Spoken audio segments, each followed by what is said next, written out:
Christ is risen. He is risen. Iba-iba, no?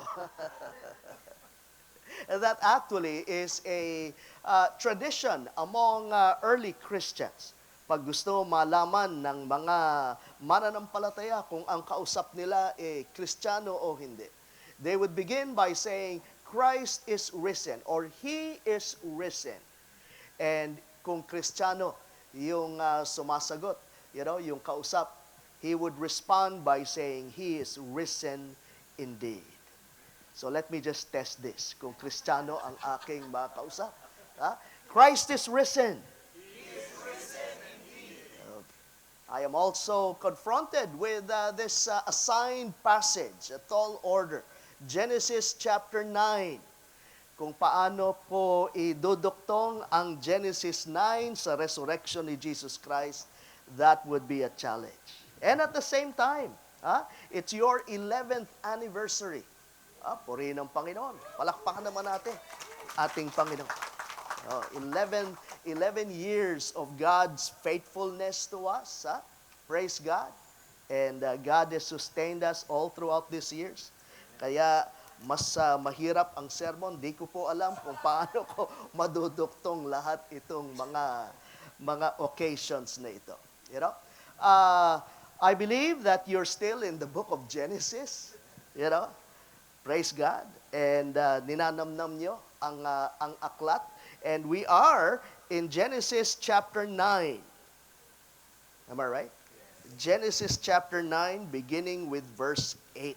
Kung kayo po ay may mga Biblia, please open them to that portion of Scripture and we'll be reading that. Verses 8 all the way to verse 17. Kung wala kayong Biblia, patawarin nawa. Verse 8. Thus says the word of the Lord. Then God said to Noah and to his sons with him, I now establish my covenant with you and with your descendants after you, and with every living creature that was with you, the birds, the livestock, and all the wild animals, and those that came out of the ark with you, every living creature on earth. I establish my covenant with you. Never again will all life be destroyed by the waters of a flood. Never again will there be a flood to destroy the earth. And God said, this is the sign of the covenant I am making between me and you and every living creature with you, a covenant for all generations to come. I have set my rainbow in the clouds, and it will be the sign of the covenant between me and the earth. Whenever I bring clouds over the earth, and the rainbow appears in the clouds, I will remember my covenant between me and you and all living creatures of every kind. Never again will the waters become a flood to destroy all life. Whenever the rainbow appears in the clouds, I will see it and remember the everlasting covenant between God and all living creatures of every kind and on the earth. So God said to Noah, this is the sign of the covenant I have established between me and all life on earth. Chapter 9 is quite a milestone passage. Would you agree with that? Genesis 9 stands at a crucial turning point in redemptive history. Behind Noah was a world judged, a world destroyed. Before Noah lies a world preserved. We are standing, as it were, in the aftermath of judgment, and yet at the threshold of a new beginning. Now, understand that as we read any portion of Scripture, especially this part of Scripture, it is God's intention to teach us first and foremost who He is. Yan po ang layunin ng Biblia. Hindi po siya how-to book. Hindi po siya motivational manual. Pero itong aklat na ito nagtuturo. It introduces to us who God is. Remember, that's my cue. Remember,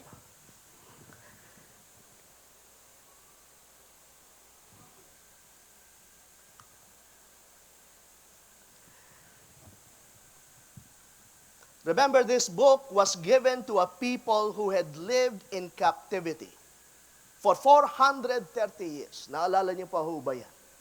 Isinulat ni Moises itong aklat na ito. They needed to know the true and living God, His character, His ways, His purposes.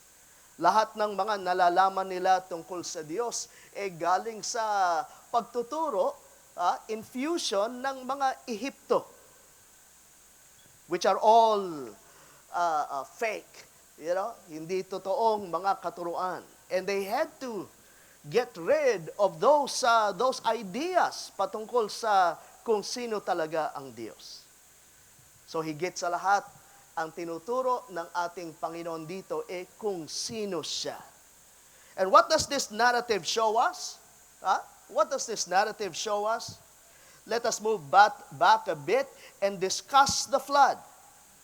What does the narrative of the deluge reveal about God? First and foremost, di ko po alam kung bakit hindi umaandar ito. Let me just...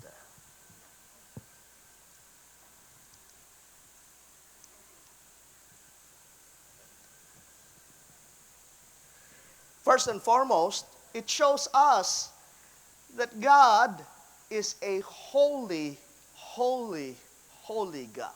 Amen? Siya ay banal. And sa dahilang siya ay banal, He is also a just God.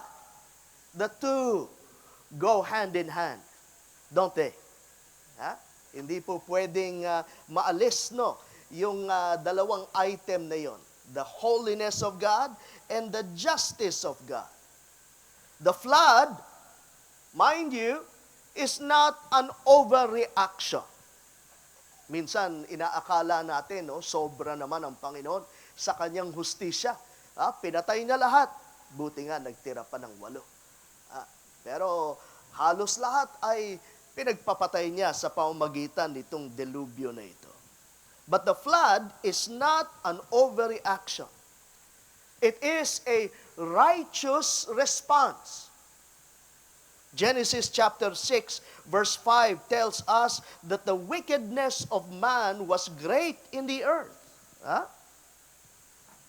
The wickedness of man was great in the earth. Sin has spread, deepened, and corrupted all of life. Pansinin niyo ang sinasabi dyan sa verse 5 of Genesis chapter 6. The Lord saw the wickedness of man and was great in the earth, and that every intention of the thoughts of his heart was only evil continually. Iyan ang pagsasalarawan sa tao. Nagbago na ba ang tao? Matanong ko sa inyo, nagbago na kaya?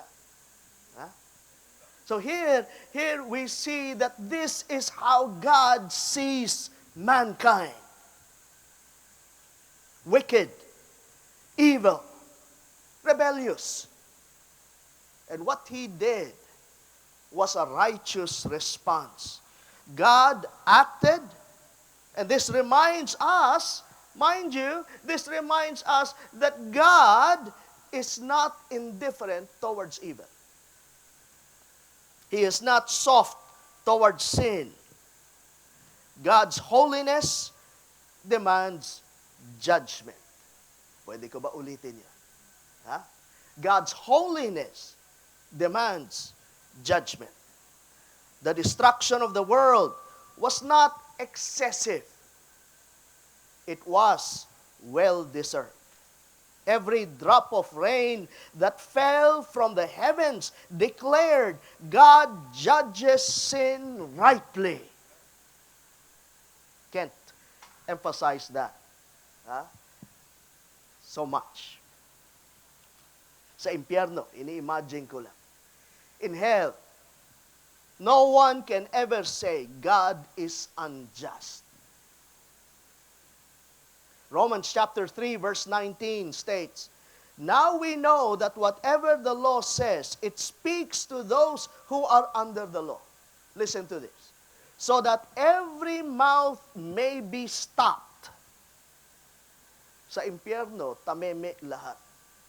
Walang makakapag-argue, walang makakapag-diskusyon sa Diyos, walang makakapagsabi sa Diyos, "Lord, di ako dapat nandito. Mabait ako. Lahat ng inyong pinagawa sa akin, ginawa ko." No one could ever say that. So that the whole world may be held accountable. Genesis chapter 1 verse 20 says, "So that they are without excuse."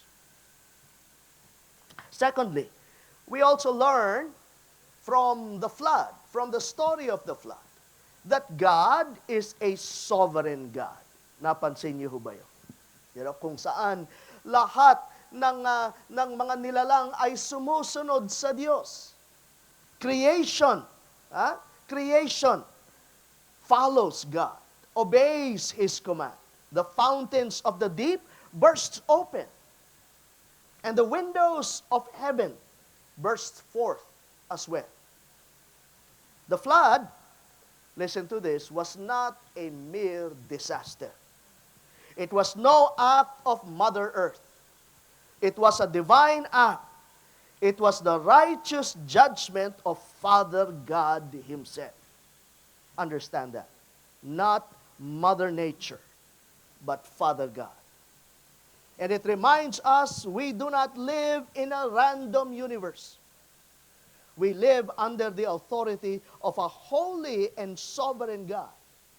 We need to be reminded time and time again that God sits enthroned and rules over all the earth. This is my Father's world, and He rules.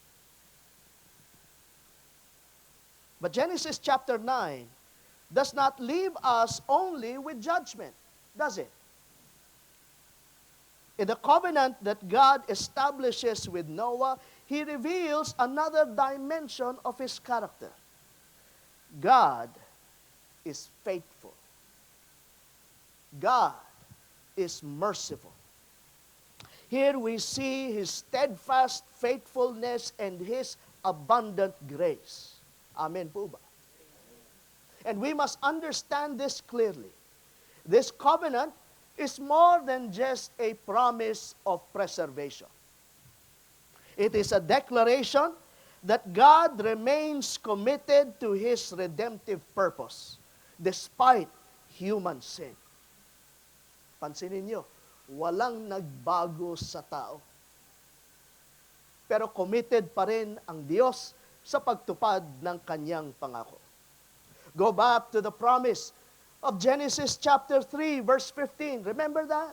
Remember that? Sa ating Old Testament survey. Nasabi natin, that's the key passage in the whole Old Testament. And the drama that unfolds from that point on is, paano tutuparin ng Diyos ang Genesis chapter 3, verse 15? That the seed of the woman would come to crush the head of the serpent. How will that take place? Huh? Well, we see that God is faithful and merciful. The covenant with Noah ensures that history will continue, that generations will rise and fall, that the line of promise will be preserved until the Redeemer finally appears. Yon ang dahilan kung bakit may flood, at yon ang dahilan kung bakit may covenant with Noah. In order to preserve mankind so that the Redeemer would come and God would fulfill His promise. Unahin natin ang scope ng covenant. Yan ang inuna sa verses 8 to 10. Notice what it says in verse 8. Then God said to Noah and to his sons with him, Behold, I establish my covenant with you, and your offspring after you. And then he says in verse 10, and with every living creature. So, napapansin niyo ba yun? Na ang tipan ay hindi lamang kay Noah, but it included all the creatures, all the living creatures that was with you, the birds, the livestock, every beast of the earth with you, kahit na yung ipis, lamok, gagamba, as many as came out of the ark, it is for every beast of the earth. God's covenant, I would want us to understand, is a broad covenant. It encompasses the whole of creation. It includes Noah, it includes his descendants, but it also includes every living creature. And we ask ourselves, why is that? Why every living creature? Well, the flood did not only judge humanity. Ang naapektuhan nung delubyo ay hindi lang ang tao. Hindi po ba? But it impacted the entire order of animals, of creatures. Animals perished, the earth itself was disrupted, and the whole creation suffered because of human sin. So when God establishes His covenant, understand this, He addresses the full extent of the damage. What He includes in this covenant does not touch humanity alone. It reaches and affects the whole created order. Kaya, ang tawag dito ay yung common grace. Common grace. In other words, God sustains everyone, doesn't He? He extends grace to everyone. I'm not talking about salvation grace, but I'm talking about the daily graces, the blessings. Yan umaabot hindi lamang sa mga righteous, sa mga mananampalataya, but it even includes non-believers, doesn't it? God sustains both the righteous and the wicked. God provides stability for all people. And listen to this. God delays judgment for all humanity. Jesus echoes this truth in Matthew chapter 5, verse 45. Perhaps you may want to take note of that. God makes His sun rise on the evil and on the good. Isn't that wonderful? And He makes His rain fall down on both the righteous and the wicked. Lahat ay napapagpala dahil dito sa Noahic covenant na ito. Sa tipan na ginawa ng Diyos with Noah. The covenant with all creation shows that God's kindness extends beyond His covenant people to the entire world. This leads us to what the covenant was all about. We see the security of the covenant. Take note, it all begins with S. The scope of the covenant and the security of the covenant. We read that in verse 11. Ayon sa verse 11, I establish my covenant with you. Can we read that? I establish my covenant with you, that never again shall all flesh be cut off by the waters of the flood, and never again shall there be a flood to destroy the earth. It's not only a broad covenant, but it is a binding covenant, isn't it? What is this about? God promises never to destroy the earth by flood again.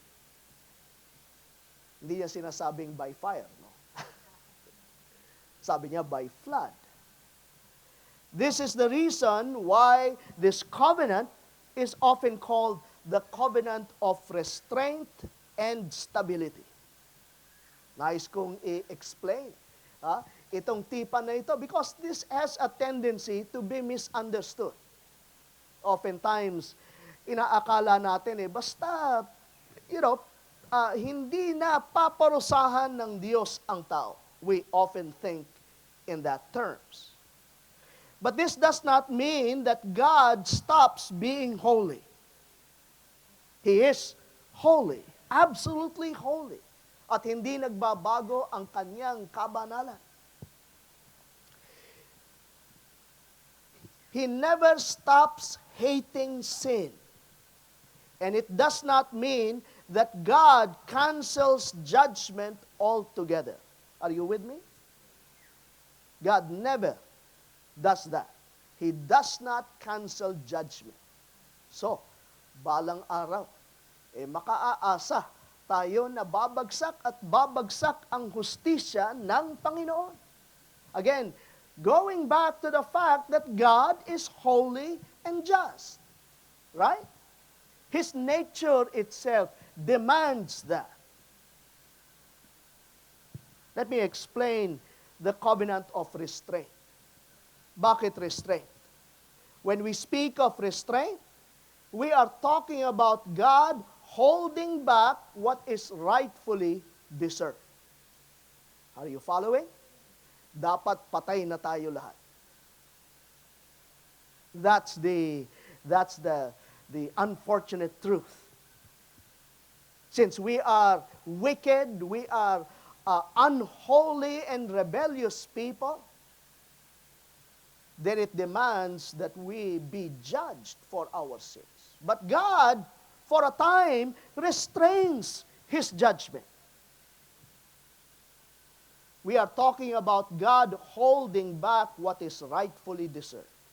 God chooses to limit, to delay, and withhold the full expression of His judgment. Sa Tagalog, nagtitimpi ang Diyos. Isn't that interesting? Kapag galit na ang magulang sa atin, kita niyo yung mukha, no? Parang gusto na sumabog. Pero ayaw niya paluin. Bakit? Kasi nasa restaurant kayo. Nagtitimpi, hindi ba? Pag-uwi natin.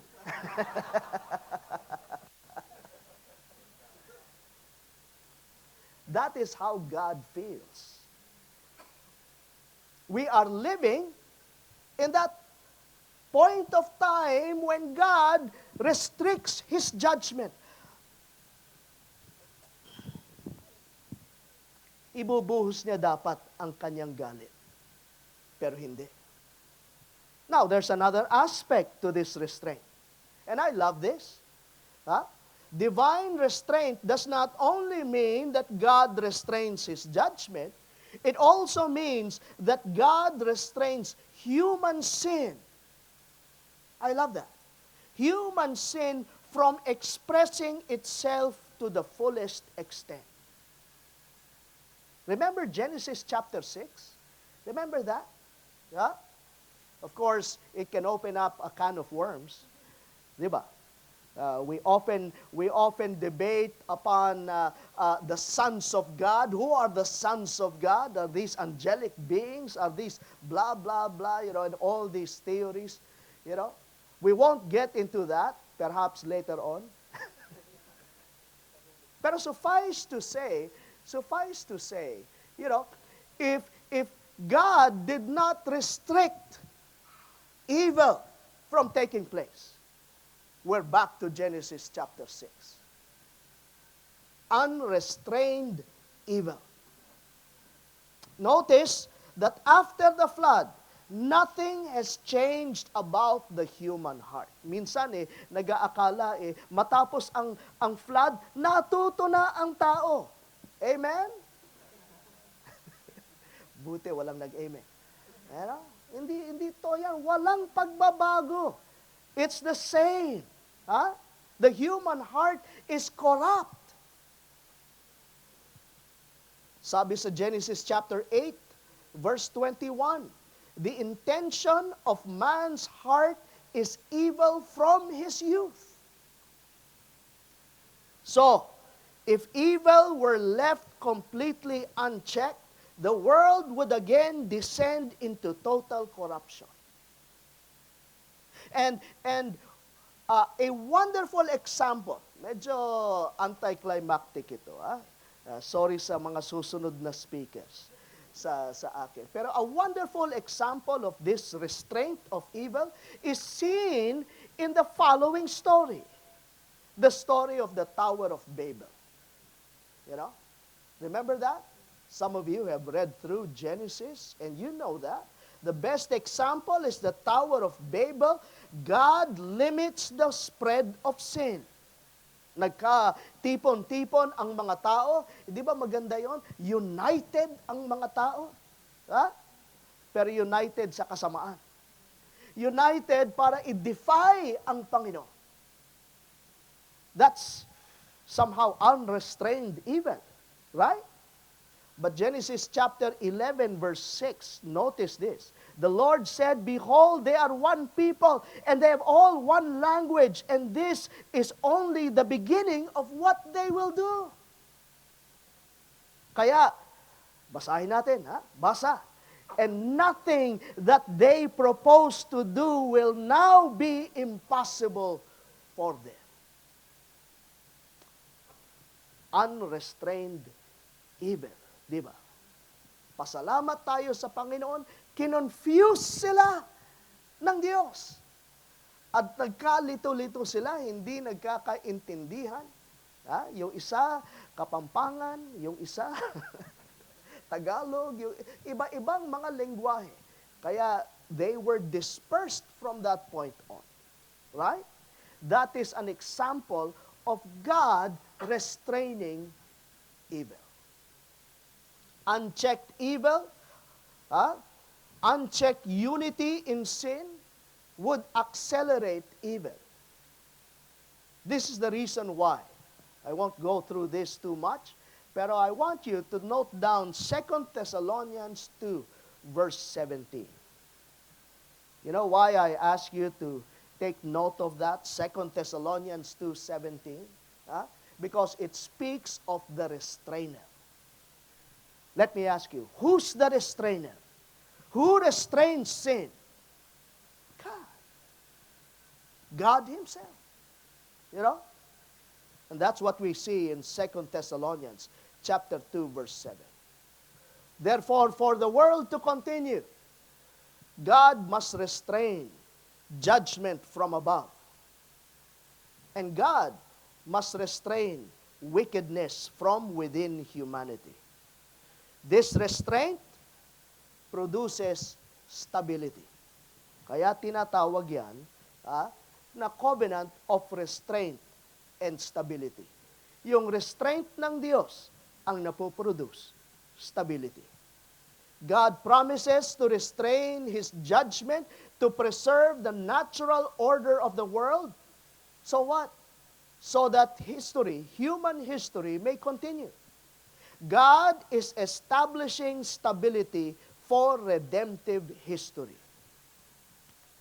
God preserves the world because He has a plan of redemption to fulfill. I love the fact that God is committed to His redemptive plan. Isn't He? And aren't you glad that He is? He is indeed a faithful God. Kung ano yung Kanyang pinangako, Kanyang tutuparin. And that's a good thought also to bear in mind as we celebrate our 11th anniversary. Nasingit ko rin. Ayan. We hold on to that fact. God is a faithful God. He is true to His words. Genesis chapter 8, verses 20 to 22.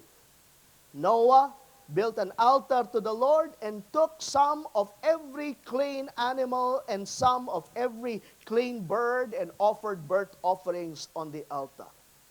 Nung minumustra natin, no, mga grupo, minumustra, hindi ko masyado maisip yun no? Paano mamumustra mo yung ganyan? And then, we read, when the Lord smelled the pleasing aroma, the Lord said in His heart, I will never again curse the ground because of man, for the intention of man's heart is evil from his youth. What's that? That's restraint, isn't it? But then notice what happens afterwards.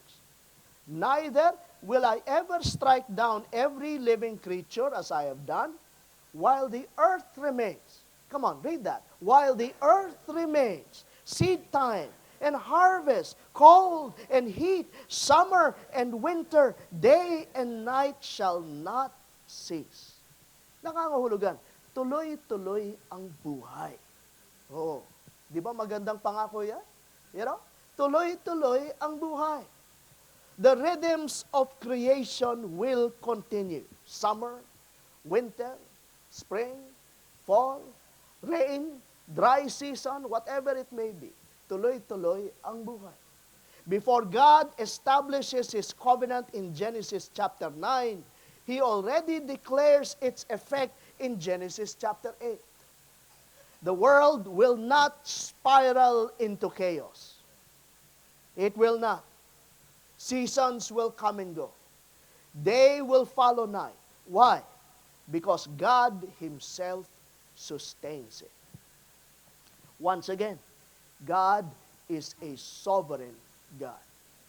God does not lose control. Hindi siya shock. Ha? Hindi siya nahuhulog sa kanyang trono. Ha? Nangyari yan? Walang ganun sa Diyos. You know, He is in full control of all things. Imagine, just imagine for a while. If creation were unstable, nations would not rise. History could not unfold. And most of all, the Messiah could not come. Yun ang pinakamahalaga. Kaya kailangan magpatuloy ang buhay. What does God promise? This covenant guarantees regular seasons, predictable order, continuity of human history, kahit na may El Nino. Bahagi yan. All of this serves one purpose, to ensure that the promise of Genesis chapter 3, verse 15 would be fulfilled. Let's go to the third. Another S, the sign of the covenant. Isn't this wonderful? You know, I was looking out this morning for some sign. Wala eh. Sadly, nanalangin ako, Lord, bigyan mo naman ako ng visual aid. Wala eh. And God said, this is the sign of the covenant that I will make between me and you and every living creature that is with you, for all future generations. I have set my bow in the cloud, and it shall be a sign of the covenant between me and the earth. Here, we see that God's covenant has a mark. It is marked. It is broad, it is binding, it is marked. The rainbow is the visible sign. So, kung makakakita kayo, ang aking asawa pag nagdadrive, yes, siya po yung nagdadrive. At kapag nagdadrive yan, nakakita ng rainbow, talagang ako'y natatakot. Dahil talagang, ilabas mo camera mo, ilabas mo. Tanungin niyo siya, totoo ho yung aking sinasabi, walang bola. Ayan, gustong-gusto niya makita ng rainbow. What's a bow? What's a bow? Isn't a bow a weapon of war? Ha? Pero dito, the illustration is this. God is hanging up His bow. Wala pong arrow yung bow. Ha? He is now hanging it in the clouds, no longer aimed at the earth. It is a symbol of peace, not wrath. I have set my bow in the cloud, and it will be a sign of the covenant between me and the earth. The rainbow declares that God has restrained His wrath. Whew, lovely. Peace. Pero notice, it's only for a time. It's only for a time. Alam nyo, kadalasan pag binigyan mo ng grace period, kadalasan inaabuso di ba? Have you noticed that? Inaabuso Time's up, 5 minutes pa. Sabi nung MC. Aba, 7 minutes na, hindi pa tapos.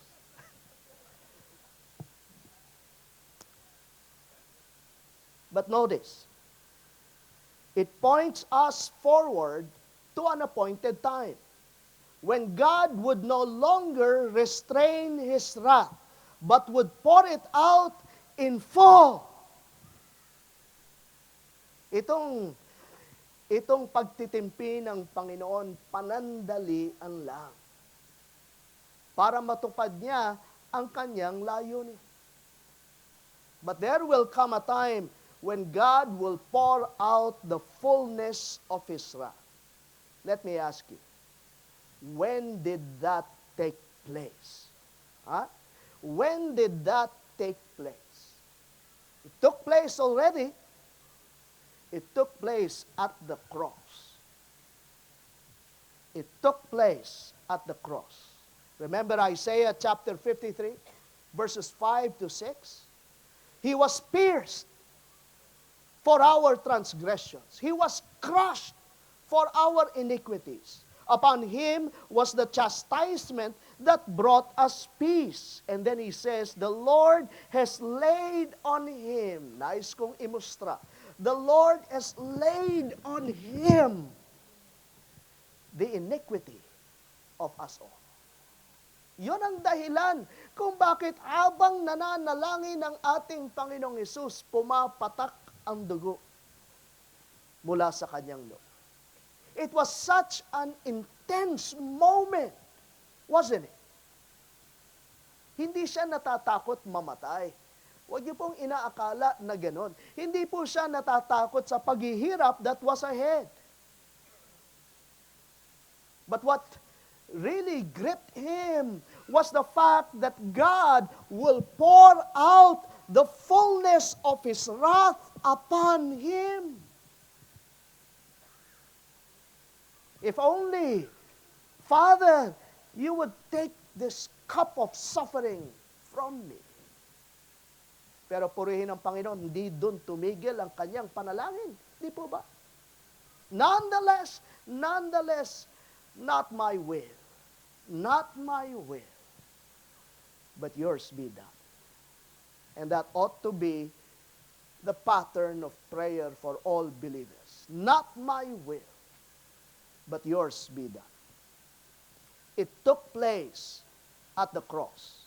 On the cross, the full wrath of God was poured out, not on sinners, but on His Son. Jesus absorbed that wrath completely, satisfying divine justice. Sabay-sabay po natin basahin ang Romans chapter 3, verse 25. Christ Jesus, whom God put forward as a propitiation by His blood. Mahirap pa pronounce, no? Malalim na English, propitiation. It simply means satisfaction. One who absorbs and satisfies the wrath of God.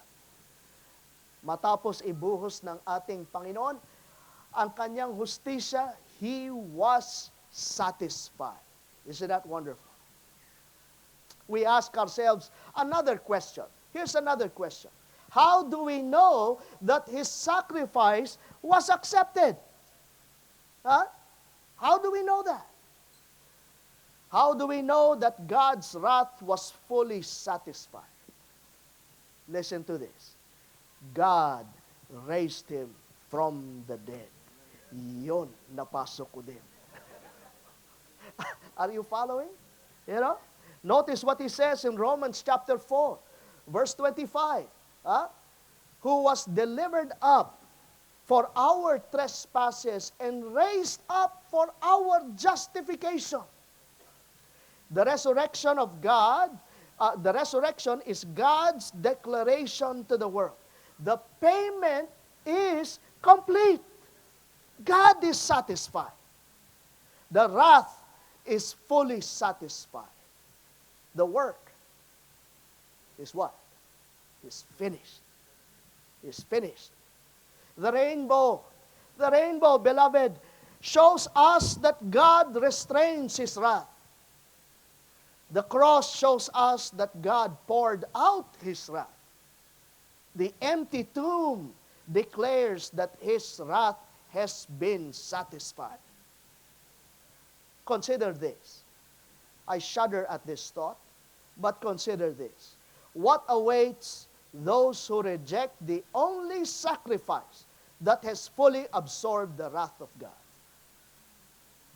Kung kayo po ay naririto sa retreat na ito, pa kayong relasyon sa ating Panginoon. Consider this. What awaits those who reject the only sacrifice that has fully absorbed the wrath of God? Mga minamahal, wala. Wala na. And so from this, we turn to the surety of the covenant.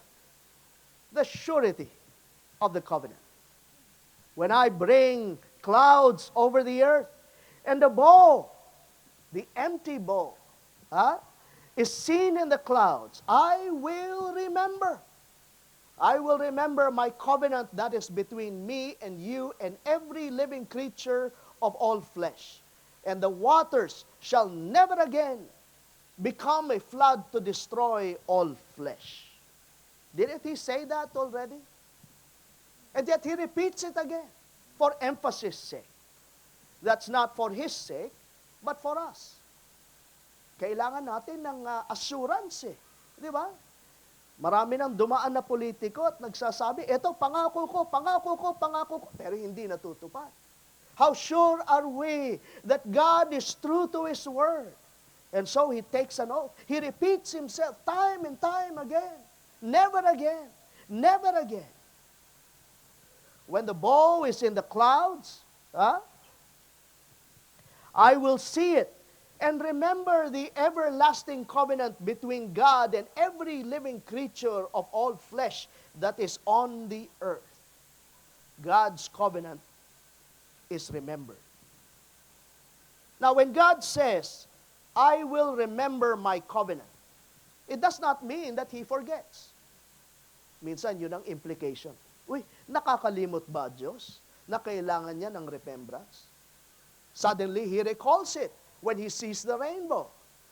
But in Scripture, God's remembrance is active and covenantal. Nangangahulugan. He is committed to act in faithfulness to what He has promised. Yun ang ibig sabihin ng pag-aalala. When He remembers, it means that He is committed to His own faithful promise. He will fulfill His promises. So every time the rainbow appears, it is not merely a natural phenomenon. Get out your phones. Get out your cameras. As my wife says. You know? Take a picture of that. It is a divine reminder. It is an assurance that God remains true to His word. The rainbow reassures humanity that God's promises do not fade, and His faithfulness does not waver. Amen? His faithfulness does not waver.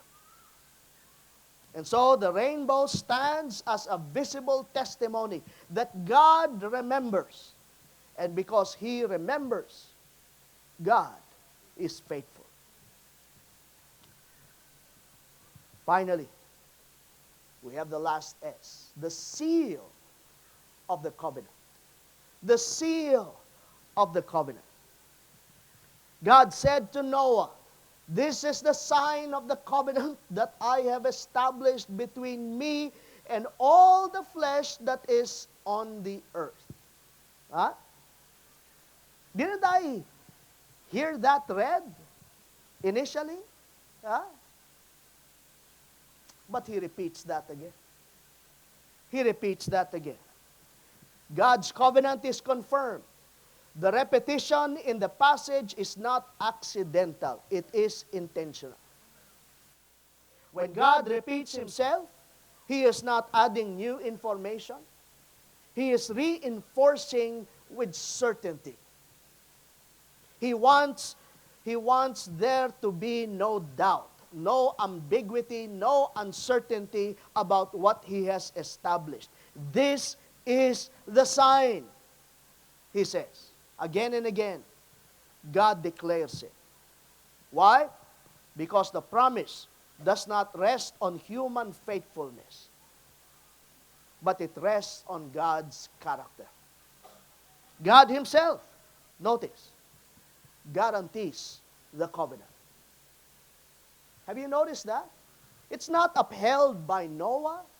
It's not upheld by his obedience. In fact, matapos na gumawa ng covenant, anong ginawa ni Noah? Ha?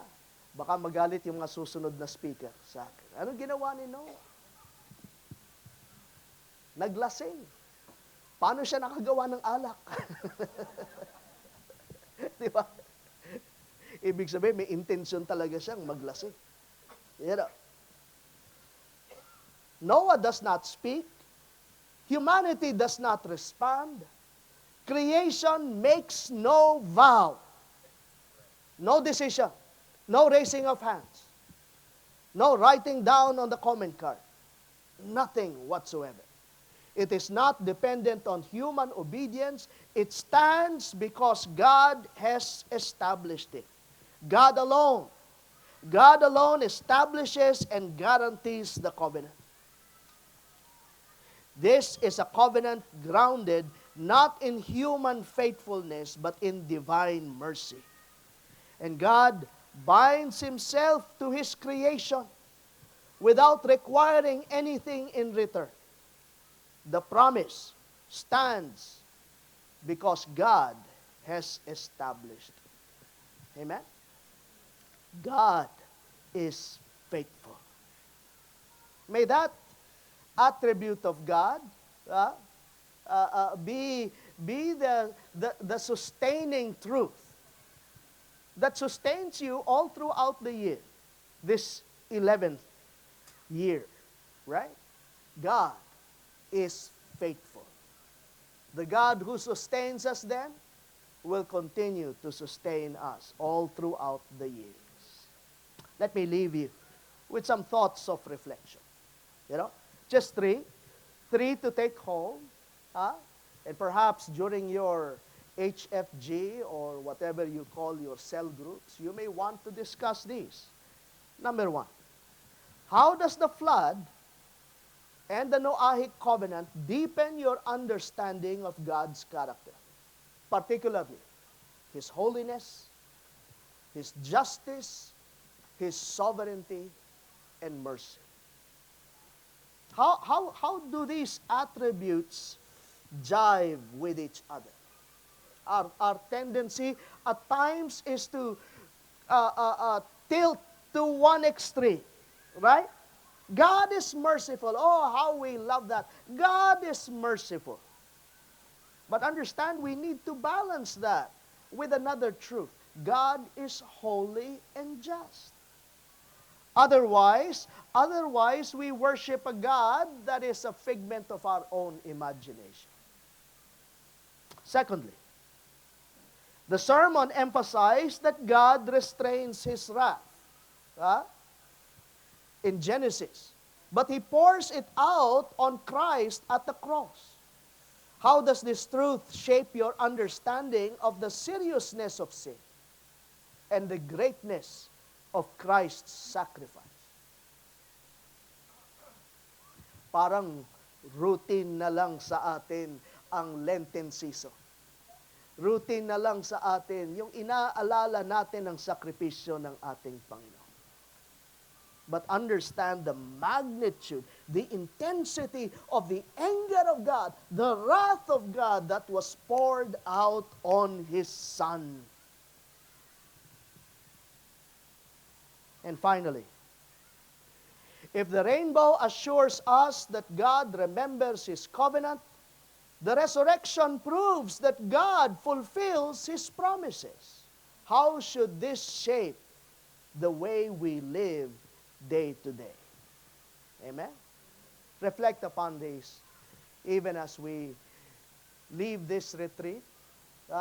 Hang on to this, the fact that God is faithful to His promises. Join me in prayer. Father God, we just thank You for making us this covenant of restraint and stability.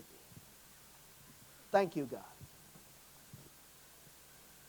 Thank You, Lord, that You have withheld justice for a time. You have withheld Your wrath for a time until the appointed time on the cross of Jesus Christ. And we are eternally grateful for Your Son, Jesus Christ, who took on the wrath that should have fallen upon us. Thank You. Thank You, Lord. We cherish this in our hearts. We are forever grateful for Your redemptive act. May this transform our lives from this point on. We pray, Lord, that we would live to honor and glorify Your name. May we live to serve You. May we live to honor You. May we live to declare the praises of Him who has called us out of darkness into His marvelous light. May we speak of the grace of our Lord Jesus Christ. I thank You for each one, and I pray for Your abundant blessings upon CBC. Thank You. In Jesus' name. Amen. Amen.